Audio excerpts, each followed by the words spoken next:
Hello and welcome to the Transfer Window, the podcast that brings you the news before it becomes news, as well as insight and analysis into all the topics you're talking about in football.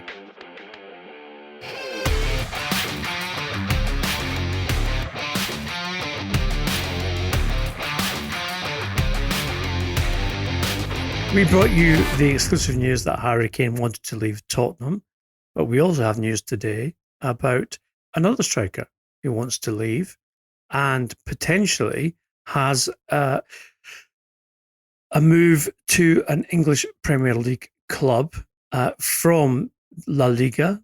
Duncan, what can you tell us about João Felix? Yeah, this is, as you say, it's a striker, another striker added to this immense merry-go-round that we think will kick into action once one of them moves somewhere, once someone puts some money into the market to allow other strikers to move along. And I suspect that the club to put the money into the market will be Manchester City or Paris Saint-Germain, who the two that do not really have financial worries in the same way as most other clubs in Europe do. João Felix, a story we broke on the Transfer podcast some years ago now, that he would be leaving Benfica 2 summers ago, and that he would go for the release clause of 120 million euros, something that people scoffed at the time, the idea that a player would move out of Portugal for that amount of money, and especially one who was in his first season as a regular first-team starter for Benfica. He was targeted by Manchester City that summer. Manchester City would like to have brought him in. Tell you a story about Cheeky Bergiristan going to watch him at Benfica's stadium and saying this is a player who will play for Manchester City at some point. They weren't able to do it at that time. They were expecting Leroy Sané to leave. And were struggling to get him to renew his contract, knew he was unhappy, knew Bayern were interested, thought that there was a good chance Bayern would put down a very large transfer fee for Sané, and then they wanted a replacement forward in and had identified Felix as being the man to replace him. Obviously, Sané got injured, and that delayed his move to Bayern for a year, which prevented Manchester City from buying him that summer because they were still under the auspices of financial fair play and couldn't manufacture a way of spending that amount on one player in that summer. They asked Felix to wait. Felix took the decision himself that he wanted to leave Benfica immediately and wanted to go to Atletico. They were the only club who were able to provide the money at the time. He went there. And as some people predicted, and I believe Cheeky Bergiristan was one of those, it was the wrong move for him to take because he hasn't meshed well with Diego Simeone's way of organising a football team. According to some people close to Felix, not meshed well with Diego Simeone's personality. Certainly with his training methods. Felix has been suffering from a persistent ankle injury for several months now, and Simeone has been pushing him to play and train hard despite having that ankle injury, and that's caused a degree of additional dispute between the pair. And the information I have is that he will attempt to get out of Atletico this summer, that the relationship has got to a stage where he feels he has to go elsewhere, and the expectation is that that is a deal that can be done because Atletico, like everyone else, want to raise money in the market. He has been offered to Barcelona by Atletico in exchange for Antoine Griezmann, their former player, and a player who Barcelona are open to moving out this summer again for financial reasons.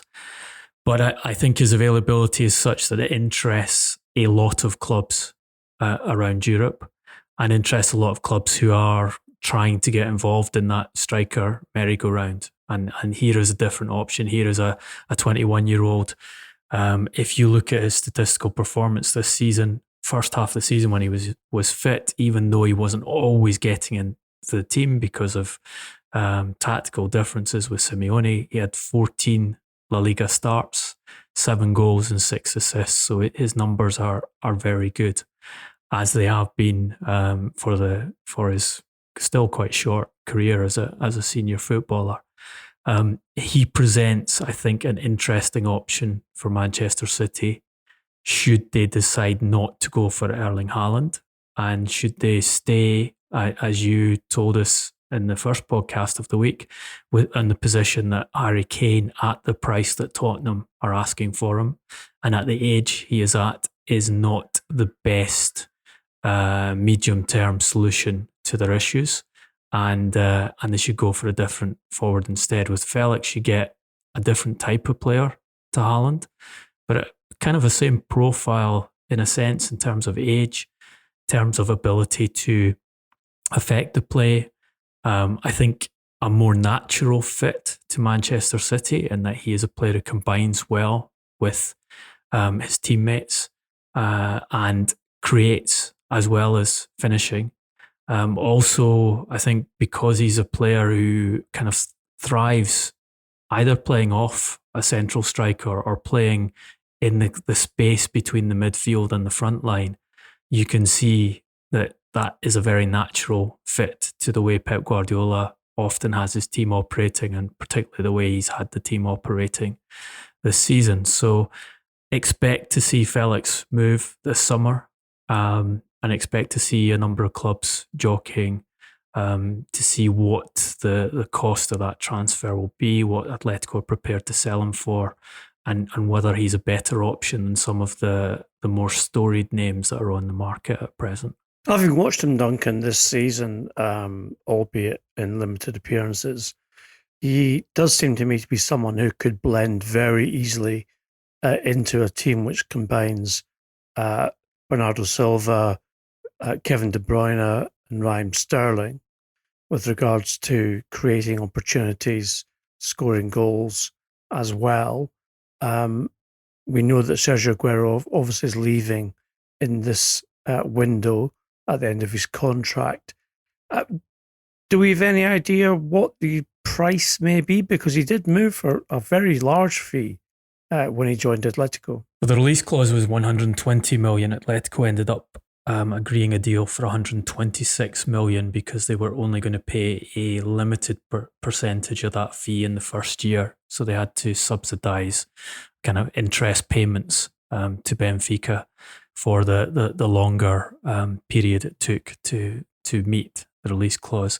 I think it's fluid, and I think this market is fluid. I think obviously we saw Mino Raiola pushing Erling Haaland and putting down very, very expensive sums of money as an asking price for agent's fee, 30 million euro salary net for the player, and then talking about 150 million transfer fee when Dortmund are suggesting that would be 180 million.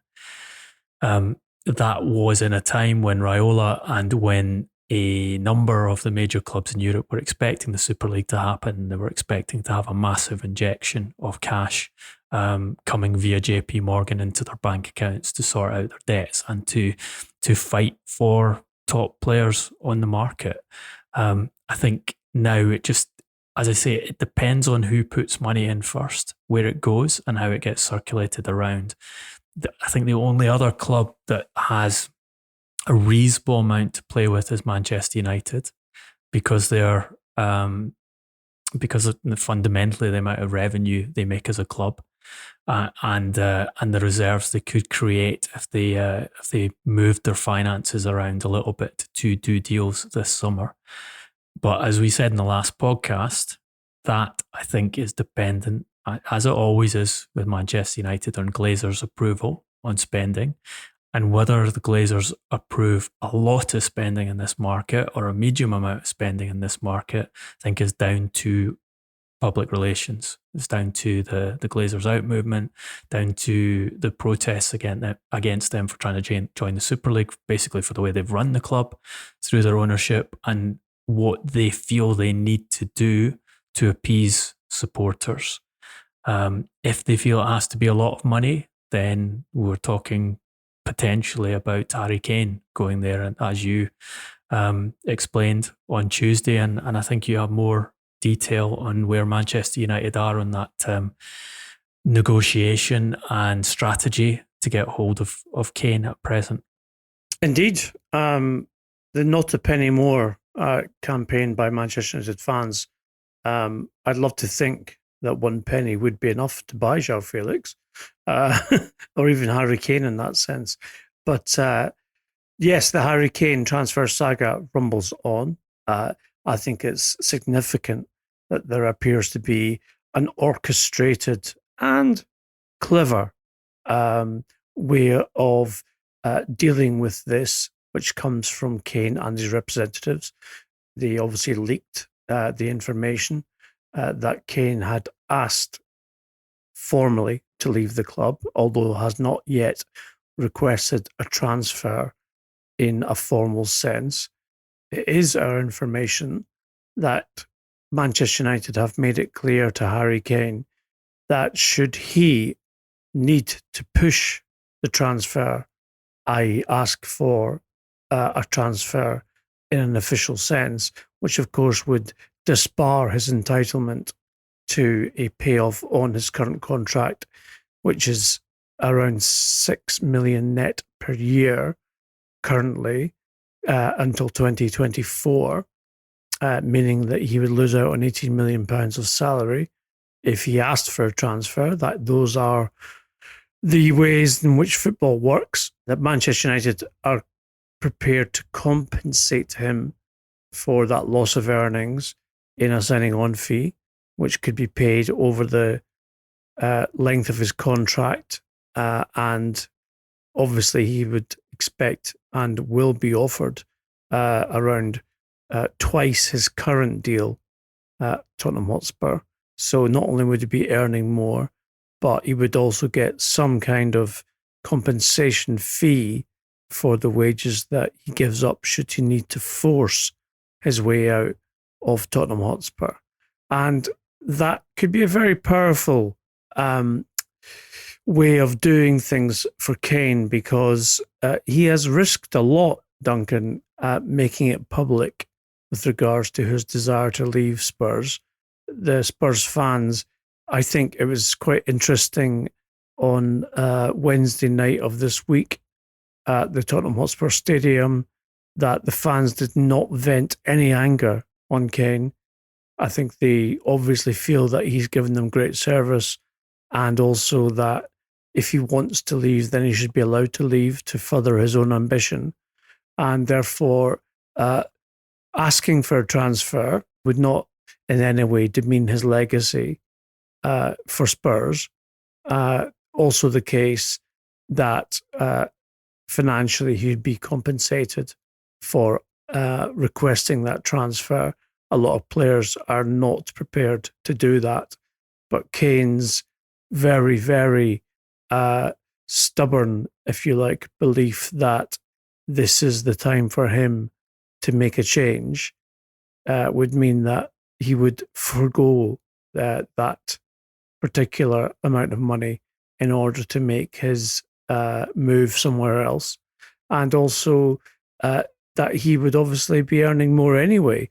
But it's interesting in the interview he did with Gary Neville that he explained in some detail about what he felt, that he needed to win trophies, that he didn't want to end his career with regrets, and also that he felt that this was the right time. And I think at his age, as we explained in an earlier podcast, he feels that this is his chance to join a club which he feels shares his ambitions and will, in his mind anyway, help him to produce the medals that he lacks thus far in his career for someone who has so much talent and has the statistics to back that up as well. Yeah, I think there are a lot of very clear statements in that interview.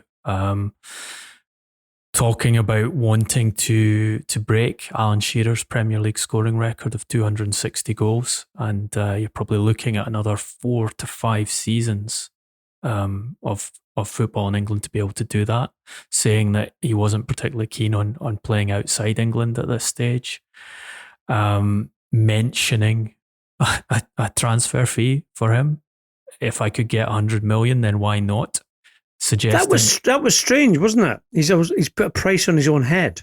I don't think that's strange at all. I think that's it's part of the negotiation and part of the orchestration. Yes, exactly. And mentioning also that there had been conversations with Daniel Levy before, and his expectation of how Daniel Levy would try and persuade him to stay. And also talking about how he felt Tottenham had great opportunities to win titles when they failed to take the league off Leicester City, and when they had the season which took them to the Champions League, and kind of not quite directly saying, but certainly allowing you to read between the lines that that Levy hadn't invested in the team at that stage when they had the opportunities to go further. And also talking about on a number of occasions about his disappointment and surprise that Jose Mourinho had been dismissed just before the League Cup final. You're talking about how Jose Mourinho has a great record of winning cup finals, and saying it was strange to him and surprised him that Levy had decided to sack him just a few days beforehand. So there was a lot of really pointed messaging in that obviously pre-prepared interview.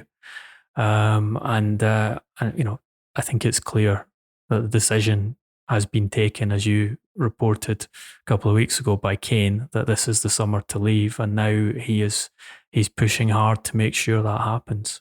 Obviously, the problem he has, Duncan, is two words: Daniel Levy, or Daniel Leverage, as we like to call him on the Transfer Window podcast. He will drive a very hard bargain. Kane is under contract. However, as we both know, keeping an unhappy player at a club where he doesn't want to be never turns out well.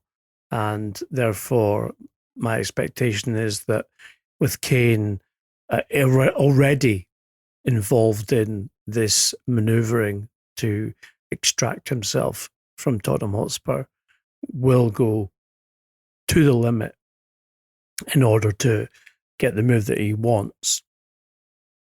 With that being the case, Spurs obviously have to think ahead. I mean, they've now got a situation where they don't have a manager. They're about to lose, potentially, their best player. It does seem a bit of a shambles with regards to where they are right now. And it's difficult to see how they rebuild the faith, confidence and trust of their supporters for next season. Yes, look, they had the opportunity to win a trophy, and Levy was prepared to say the Premier League position's more important to us than resting players ahead of the League Cup final, and sacking a manager and putting a 29-year-old with no experience of running the first team in charge of a match against the best team in the country. I don't think that's gone down well with a number of people at Tottenham, and particularly people who want to win trophies, and we know Harry Kane is one of those. I think there will be a calculation here from Levy, is if I can't get a huge transfer fee, and he's indicating he will only do it for a massive fee, 150 million plus. I think there will be a calculation of, will Kane actually throw his toys out of the pram if I make him stay here?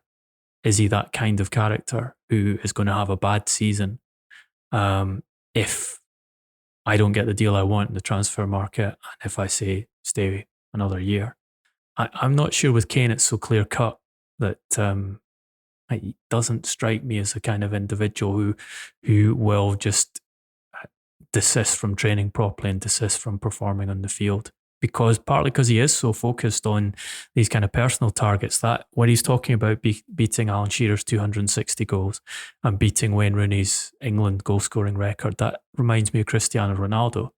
those are the kind of targets, albeit Ronaldo's doing it on a far greater scale than best scorer in the Premier League and best scorer for the England national team.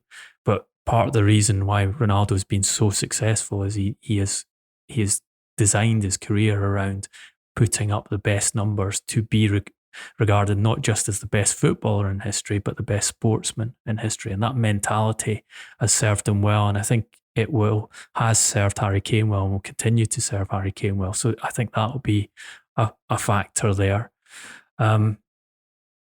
He has a big decision to make, Daniel Levy. That you have to have sympathy for him in the sense that he led and invested an immense amount of money being spent on naming rights lane, which they still haven't got naming rights for. Over 1.2 billion spent in building that stadium. The plan being, once you get into it, you massively increase Tottenham's revenues from match day and you move the club onto a different scale of operation altogether. You turn what had been one of the lowest wage bills at the top end of the Premier League, certainly by a margin, the lowest wage bill of the big six. You add immensely to the revenue you can then spend on reinforcing the team, and you turn yourself into real competitors. That was the plan. That was the plan sold to Jose Mourinho. That's why Mourinho took the job. One of the central reasons why he took the job, and it all got ripped out from under him by COVID. Now, he hasn't handled that well, but a lot of it is completely unexpected and no one could have factored in. Now he has to come up with the right solution to it. And I'm not sure that the message he wrote to the Tottenham supporters ahead of the match in the week, where he started citing Tottenham's DNA, it is the right way to go about it. Whenever I hear football club executives talking about club DNA, it suggests to me that they're trying to sell a story and they don't really have a coherent plan. And they're trying to, tick boxes with the supporters rather than do what needs to be done to make the team successful on the field again. One of our socios, as we would say in Spain, or listeners, as we would say in England, pointed that one out on our Twitter feed, that when you hear a chairman talk about club DNA, the first thing you do is just basically block your ears, because it's clearly BS, as we say. Also, I would have to point out at this moment that Duncan Castles has once again surprised me by completing a sentence that I've not heard in 25 years in football, which is, you have to have sympathy for Daniel Levy. That's not something that many people definitely have. However, this is a situation which will develop.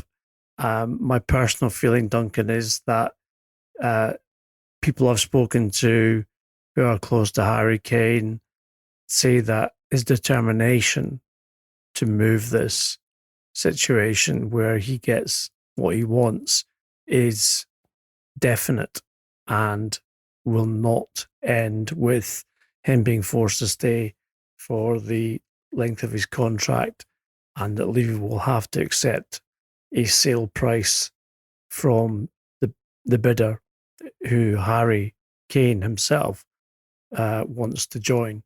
So it will be intriguing to see how that works out. Although, as we reported on the Transfer Window podcast, Manchester United are the only very serious players in this particular game of Kane poker.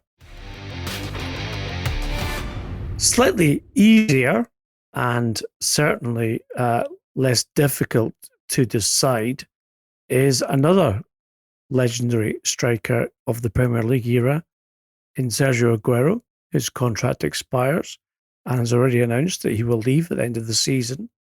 It is our information here at the transfer window that a deal to Barcelona has been agreed in principle in terms of a contract. He will have to take a pay cut. He currently earns £230,000 after tax at City, but is willing to accept around £150,000 in order to play at Camp Nou. Now, Duncan, this is interesting because you mentioned before about Antoine Griezmann possibly leaving. We know that Barcelona are in a difficult financial situation. We also know that Aguero has a very close friendship with Leo Messi. Of course, lost his other bestie in Luis Suarez to Atletico last summer. It kind of looks like a good fit all round. Would you put your money on Aguero being a Barcelona player next summer, next season? It's something they've had in place for a long time now. That the outline discussions have been there for a while, but not their first choice. I'm told that the further discussions on the contract been accelerated over the last 2 weeks, and it's pretty much there to be signed off on. Same scenario as Gini Wijnaldum. Wijnaldum, a player that Koeman had asked for pre-contract in place, and just ready to be signed off on. So he comes to the club. But Koeman's position is now under doubt, Duncan, and probably that has been magnified by the fact that they failed to sign Memphis Depay under Koeman's direction, and now you have also the bid that we reported on the podcast for Erling Haaland. Not I'm saying that Koeman has knocked that back, but it does seem to me that Joan Laporta is taking more control over recruitment policy at Barcelona. Well, Laporta is in ultimate control of all this, and he's raising the money to get their debt situation in a shape where they can spend on players this summer. Wants a headline signing, wants a name to build a new Barcelona around, and Erling Haaland is the primary target. I'm not hearing that he's given up on Haaland already, and that Aguero will be the replacement for him. You know, the second prize, because they haven't been able to get Haaland. Koeman, as you say, his position is in doubt. Barcelona have been looking for alternatives as coach, are still looking, and as I understand it, still to make a final decision on whether they allow Koeman to carry on into the next season. I think basically they're operating on a lot of tiers at the moment to try and get a structure in place where they can be more competitive on the field, and Laporta's dealing with a lot of moving parts because of that debt issue he has to resolve. Because the Super League fell through, that would have been a major salve to their financial issues, and given them a certainty of revenue going forward that would have helped to secure short-term debt to cover the hole in their accounts at present. There's no doubt Aguero wants to go to Barcelona. That's his choice. And I think for the reasons you indicate, relationship with Lionel Messi and the opportunity to finally play at one of the top two clubs in Spanish football. So from the side of the player, does he want to go there above other offers? Is he prepared to go there for less money than other clubs are offering? Yeah, absolutely. Certainly the case that Barcelona are considering appointing legendary player Xavi as their next manager. It is our understanding that despite the fact he signed a new contract with Al Sadd, where he currently coaches, that he has a get-out/break clause with that club, and that he would be available in the summer to take over at Barcelona. Joan Laporta is a huge admirer, as well as being someone who's dealt with Xavi over the years, as in terms of him being a player and captain at Barca. I suppose, Duncan, if Xavi did take over, it would be probably a more inviting place to come for some players, given that he's got that younger mentality. He has the Barcelona, and I'm almost scared to say it now, DNA, to go with his already coaching experience. But it's definitely the case, given this season and the disappointments, that Barcelona need to look at themselves and decide what the future holds with regards to how they achieve success. Xavi would be the populist appointment. That's the one that would go down well with the supporters. But as we've talked about in this podcast for some time, Xavi wants to come in on his terms. He wants to control everything. He wants to change the sports director. He wants to take charge of the academy.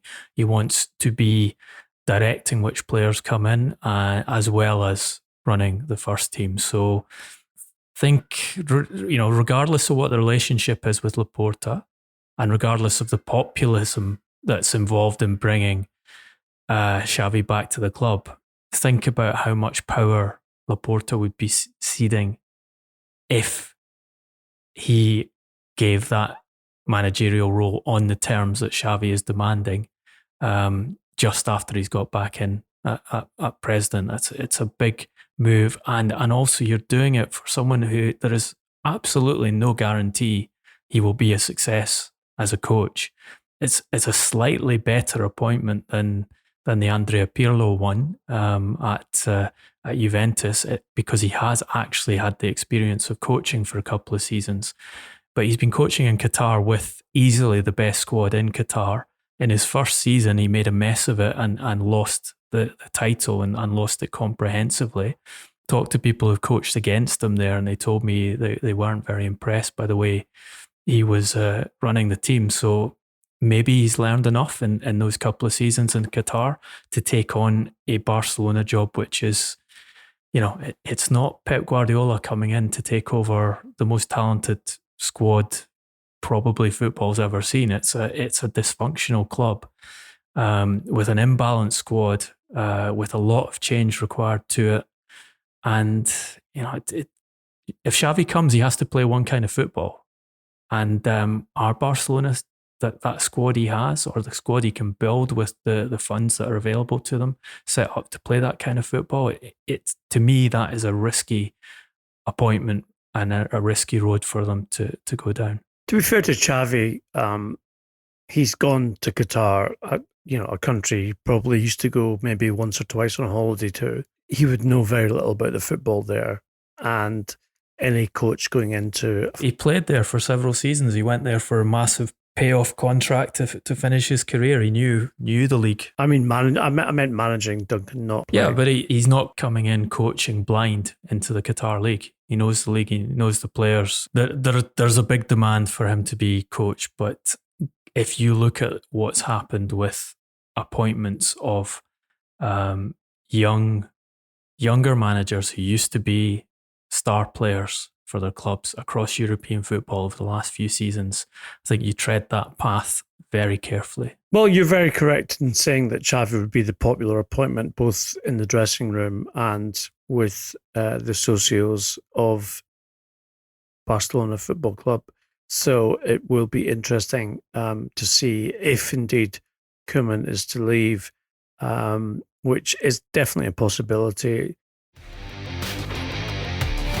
From one fairly inexperienced coach to another who has been very experienced, Nuno Espirito Santo has announced that he will leave Wolverhampton Wanderers at the end of this season. A story that, of course, our tremendous guru of knowledge in transfers had flagged up on the Transfer Window podcast some weeks ago. Duncan, is Nuno leaving because he's got an offer somewhere else, or is he leaving because he thinks he's done as much as he possibly can at Wolves? Look, as we explained when we broke that story on the podcast, he basically he feels he's come to the end of the road at Wolves. He's done what he can. He's ready for a change of scene. I think he's aware that because of the financial situation in football, and because particularly of the financial situation in China, where the Chinese government have told investor companies to reduce their expenditure on football in particular, but especially in European football clubs, that Fosun are unable to finance a rebuild of the squad or additions to the squad as they would normally And they have are done. selling as well, Duncan. That's the thing, isn't they? They're selling their best players. Well, yes, they're, again, story we broke on the podcast. They put their three best talents on the market in order to raise cash to regenerate the squad. That's the situation that they're in. So Nuno had made that decision. They were trying to find him a club to go to before he announced his departure. We should expect Bruno Lage, the former Benfica coach, to replace Nuno, because as we reported on the podcast, a provisional agreement had been put in place for him to be the successor should Nuno leave this summer, which he now has. One question. Nuno to Spurs. I'm sure he's been offered to Tottenham. George Mendes would not certainly be shy in calling Daniel leverage. Yeah, I think 1 year ago, that would be a more viable appointment when Nuno's status was higher, because Wolves had back-to-back really good seasons. This season has been more of a struggle for them. And there are obvious reasons why it's been more of a struggle, particularly the loss of Raul Jimenez, one of the best centre-forwards in the Premier League, from what was always quite a tight, narrow squad to start with. I don't think he would be a bad appointment for Tottenham at all. My question would be, is Daniel Levy prepared to put another Portuguese coach, a coach who's associated with the same representation company as Jose Mourinho, in charge at this moment, at a time where he is clearly looking to get back into the supporters' good books? I think the PR aspects of this appointment are very important, and in that DNA message to the supporters that he published yesterday, there was a clear message about going back to Tottenham style attacking, aggressive football, and while Nuno is very good at creating teams who score goals and beat opponents, he's not a front foot manager. He might be able to become a front foot manager with a higher quality of squad, but he works on percentages. So the perception, I think, from Tottenham supporters would be, Espirito Santo, no thanks. Give us a more starry-eyed name than that. You say starry-eyed name, but I can't really see, outside of perhaps Max Allegri, someone who can go to Tottenham and placate the fans, especially if they're going to be losing Harry Kane, and produce the kind of football that they expect, etc., etc. Whereas a more under-the-radar appointment, I think, would be potentially much more productive for Spurs. Well, just from a supporter reception perspective, and I'm not saying this is the right route for Tottenham to go down, if the supporters are presented with Nuno Espirito Santo as the next coach, or if the supporters are presented with Graham Potter as the next coach, which one is more popular from a supporter perspective, given his image in English football at present? Well, yeah, that's a difficult one. I mean, I'd say Nuno has proven himself since being promoted to be more successful. And Graham Potter is someone still whose star is rising, but, has yet to get to the stages where, Brighton are anywhere near top 10. And obviously Spurs' ambitions are top 6, top 4, top 4 certainly. So if there was to be a less starry-eyed, as you put it, appointment, then I would say Nuno would be favourite over Potter. I agree that I think Nuno Espirito Santo would be a better appointment, but from the perspective of who's perceived to play attacking football and to be a modern, progressive coach, I think Potter, with the PR he's had this season, and obviously he has that benefit of being an English coach, so whatever he does gets magnified in its quality by a press who are desperate to see another successful English coach. They're just about to lose the most successful one they've had for decades, Roy Hodgson. He said he's leaving Premier League football, at least for the time being. So I think that if you were to do a vox pop of Tottenham supporters, they'd prefer Potter to Espirito Santo, and I think that would be more important to Levy at the moment than actual qualities as a coach. It's is he good enough to do a job for me, and will the supporters be happy with it? I think that's what he's thinking at present. It's a very difficult balance to maintain the things that you've said, i.e. as a coach, and the supporters being happy with the appointment. With Tottenham, I think they're used to having fairly superstar names, if you like, appointed, and therefore I think with Potter they might be slightly disappointed, even if he is an exceptionally good coach, which he's proven himself to be so far, but working with obviously limited resources and also achieving results which equate to those resources as well. But Potter's certainly got potential for sure. And I think the win over Manchester City last week was certainly proof of his ability to take a very difficult situation, being 2-0 down in the first half, and turn it into a victory of 3-2, one which Pep did not particularly like, and we'll come on to that on the Donkey Award in a moment.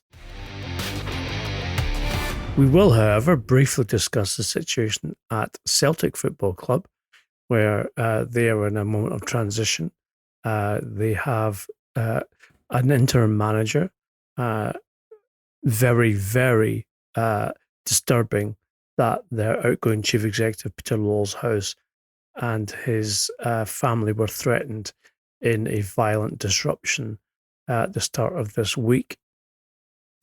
We understand that their pursuit of Eddie Howe is becoming a source of great frustration for both the owner Dermot Desmond and the incoming chief executive Dominic Mackay, as Law goes into retirement as of the 1st of next month. And Duncan, it's not really surprising, is it, that they should look for a plan B, given that Howe has had more than 3 meetings with the Celtic hierarchy with regards to replacing Neil Lennon, and has yet to commit.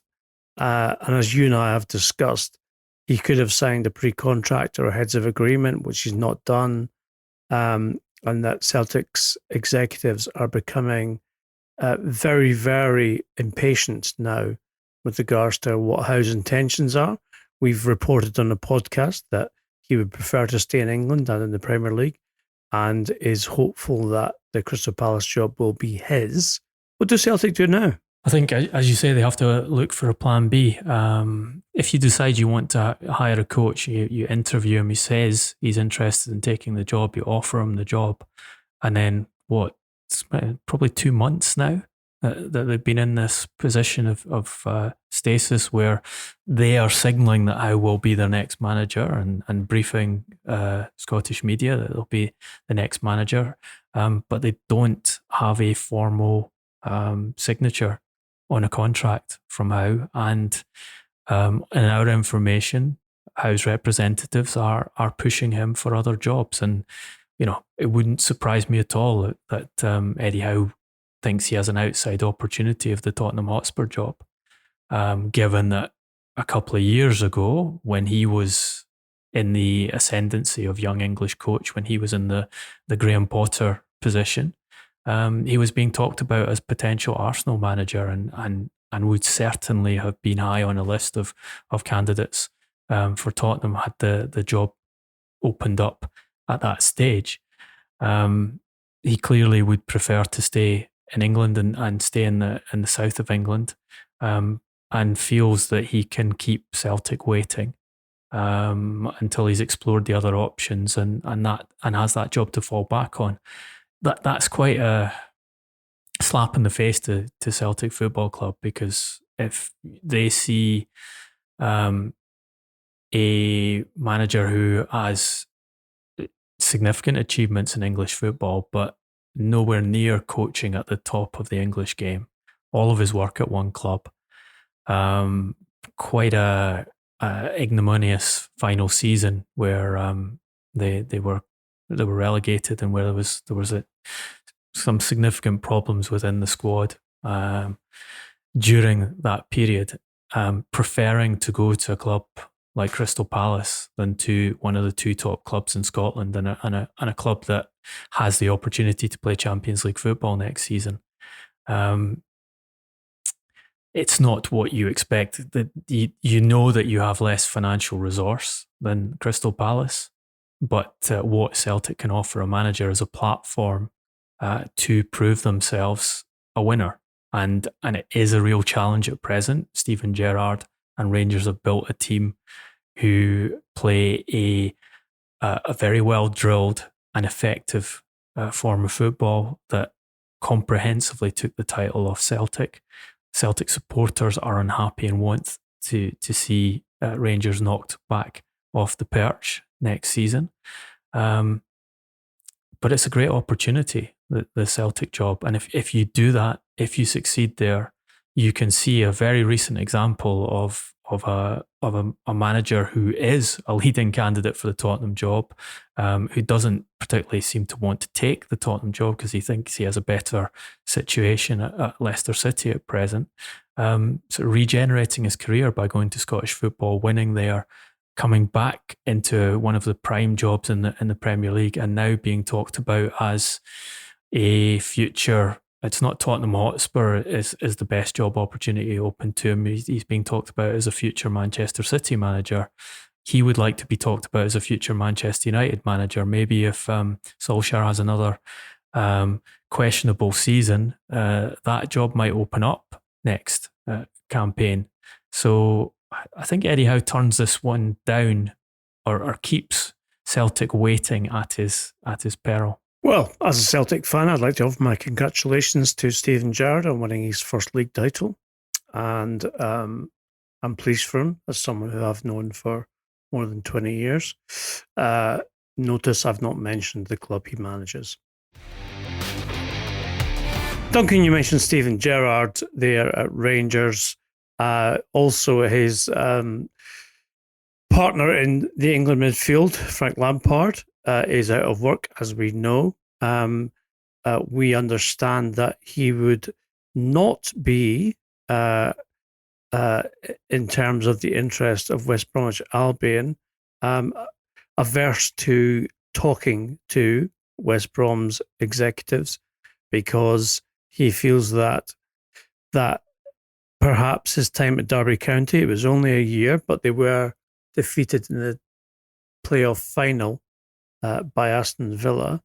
He stepped backwards to go to the Midlands club and perhaps win promotion. He would have the benefit of the parachute payment and a good squad already, but also money to invest in new players as well. Is it a good fit, Duncan? Well, you said partner in the England midfield. I thought you were going to say partner in crime there, given what happened in that England midfield. Which crime did they commit exactly? The golden generation that was supposed to sweep all of the world and ahead of them and take the World Cup back to England. Well, that's our 2002 memories together.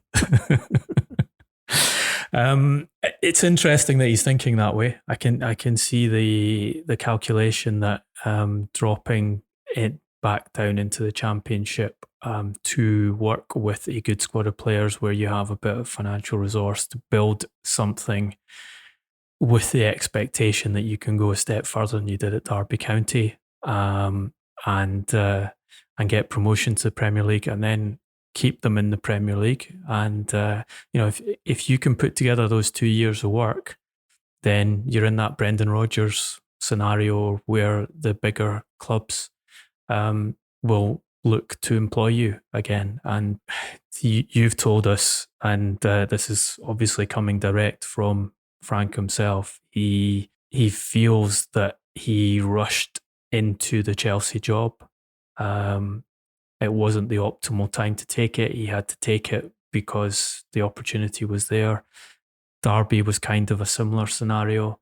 He's conscious enough to know that, well, we've been talking about Xavi and we've talking about young coaches in this podcast. He's conscious enough to know that there are stages of his development to go through to become a top manager. He wants to be a top manager. He's a supremely competitive individual who loves being involved in football. There is the element of, is this time to take a sabbatical and wait for the correct offer? But I think the calculation that West Bromwich Albion is a reasonable opportunity and one that's worth paying more attention to than Crystal Palace, for example, is an intelligent one on his part. I think Frank is someone who's very considered in his attitude to his coaching career, and I think it's admirable that he doesn't feel that 18 months at Chelsea means he automatically deserves another job in the Premier League, and also that perhaps going back to the Championship, as he did with Derby when he started his coaching career, could be a valuable experience and lesson in terms of furthering his experience and education in coaching. And therefore, as unlikely as some people might think it seems, I don't think it is impossible that should the circumstances be right, that he would accept that job to replace what was called the Red Adair, i.e. Big Sam, although obviously we see him as Fireman Sam, firing up his Granada instead of the fire engine. It is that time of the week where we present the most prestigious award in football, which of course is the Donkey Award. And this week we are going to say that Pep Guardiola is our preferred not just nomination, but also the award named after him for his performance in the end of the match against Brighton last Tuesday night when they lost 3-2 at the Amex Stadium, and Guardiola protested vehemently against the way that Graham, quotes, Harry Potter, celebrated the first goal. In fact, our information is that he demanded respect from Potter at the end of the game, refused to give him the now obvious fist bump instead of handshake, etc., etc. And indeed, we were also told that the entire Manchester City bench behaved very badly throughout that game. Therefore, to be fair, they're not used to opposition managers celebrating goals on a broomstick. Quidditch. It's also the case that it seems Pep does not agree that opposition managers are allowed to celebrate goals for their own team, even if they are 2-0 down. So this is the Donkey Award for Pep Guardiola's being a bad loser. Now, Duncan, in kind of contrast with other Donkey Awards, I'm just going to give you 3 names in the nominations, which I hope are in the golden envelope. Give me a second while I open it. It's improving a bit. Oh, there we go. It's a bit easier than usual. Right, so I'm going to give you 3 names. You're going to tell me who you think is the worst loser and also why. Number 1, Jurgen Klopp. Number 2, Ole Gunnar Solskjaer. And number 3, the man who could claim his own award, and that is Pep Guardiola. Look, Jurgen Klopp, we don't really have to go into much detail about the list of performances he's come up with after losing matches. There's a Scottish comedy series called Only an Excuse, and I think it's an apt summary of Jurgen Klopp when things go wrong for him on the football field. Solskjaer has had some pretty special ones this season. Remember Was that a reference to Jose? No, He's had some pretty special ones. He remember the raising of the idea that Manchester United's home form this season was down to the red seats and the players not being able to distinguish their teammates from the surrounding stand. Fergie-esque. Which seems to have been undermined somewhat by them losing their last 2 home games with the red seats hidden and spectators back in the stadium. But he has had a few others as well, including mentioning that those fan protests had an impact and that he didn't want to use that as an excuse, but then citing it as an excuse immediately afterwards. But I think both of those are superseded by Pep Guardiola. He doesn't lose very often.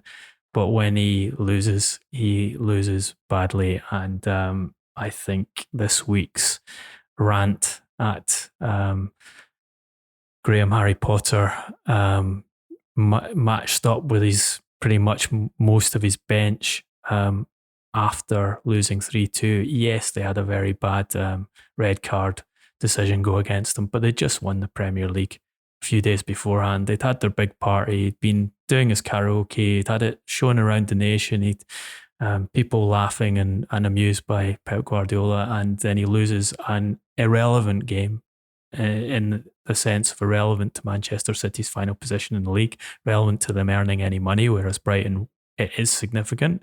They can push them up the table and add to their resources for next season, and he acts like that, so he wins his own award. Nothing worse than a lack of grace in defeat, as someone once said. Jockstein, it was, who said that. This has been the news before it becomes news. If you want to engage with us, please do on YouTube, social media, Instagram, Facebook, and Twitter. Duncan's on Twitter at Duncan Castles. I'm on Twitter at GarboSJ. We will be back with you next week. Until then, stay safe, be well, and thanks for listening.